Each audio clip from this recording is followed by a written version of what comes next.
The fate of Southeast businessman living in the North, Adobe. Welcome to the news and please subscribe to our channel. The electronics shop was on the same street where I lived in Karu, Abuja, owned by a young Igbo man. It wasn't long he got settled by his master. He put in everything he got. His money his master settled him with. The money his widowed mom saved up and gave him to add to what his master gave him. The expertise and business knowledge he gained from serving his master. His passion for growth and excellence. His hard work and that act of delaying gratification. The discipline he has learned to put himself under. Everything. He slept in the shop and woke early to take his bath before anyone else awoke. Gradually, his business grew. The other boys knew when he was an apprentice. They knew when he was settled. He was friends with them during the days of his little beginning. He joked with them and played cards on the days that business didn't open. They watched him and his business grow. There's growth on the part of the Hausa boys depending on how you see it. They themselves grow from little boys to teenagers but remain stunted in areas of world creation. They weren't much equipped for the challenges of the present economic realities of the society. They weren't enrolled to learn welding, nor auto tech, nor tailoring, nor painting. Their parents enrolled them in Islamic classes where they were taught Arabic and Islam. Time went by.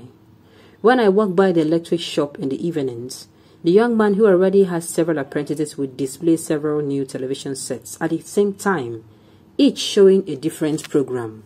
The shop was stocked with freezers, television sets, washing machine, refrigerators, generators, everything. The Hausa boys of this time who knew and played with him had grown and married, and mostly with no tangible means of income. And there was a younger set of them too, who after attending the madrasa would converge across the street from the electronics shop to watch soccer or any of the programs showing on the television screens. They watch and salivate. They did not understand how one person could own all these things. These things too they crave, and which are definitely out of their reach. And they wait for the day of crisis. It doesn't matter if the crisis was created by this man or not, and it definitely does not matter that it has nothing to do with him. They know where to run to whenever there is the demonstration or riot. They have even marked the gadgets and know who will take which whenever the riot breaks out.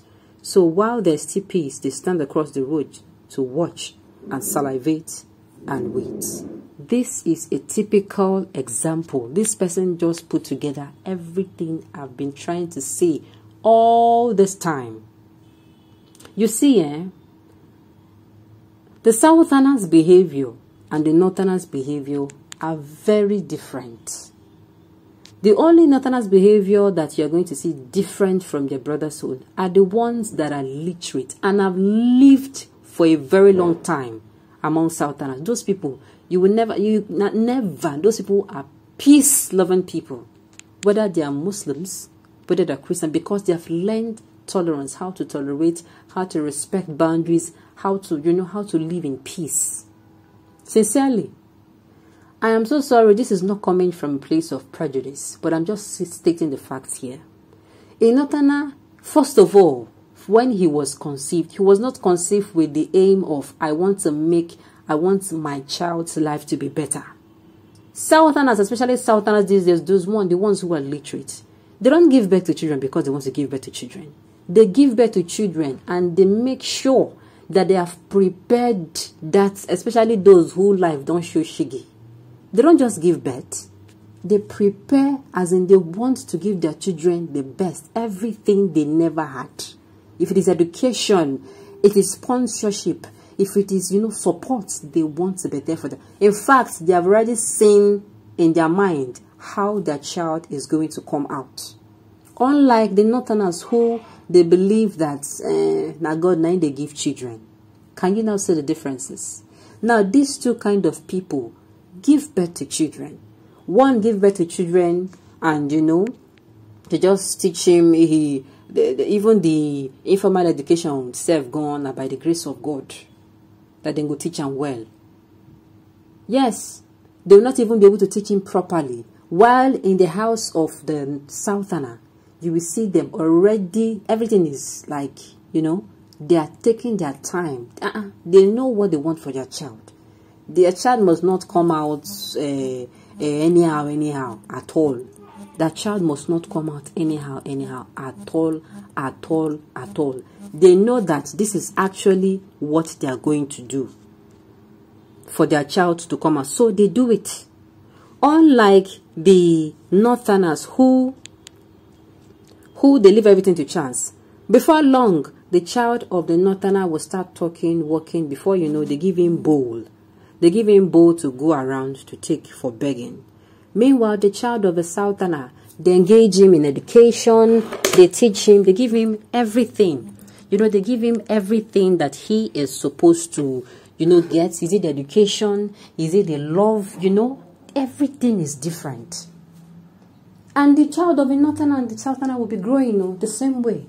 The Southerner will make sure his own child, you know, everything he faced, everything he felt was deficient, everything he thought he never had to make him a better human being, he will provide for that child.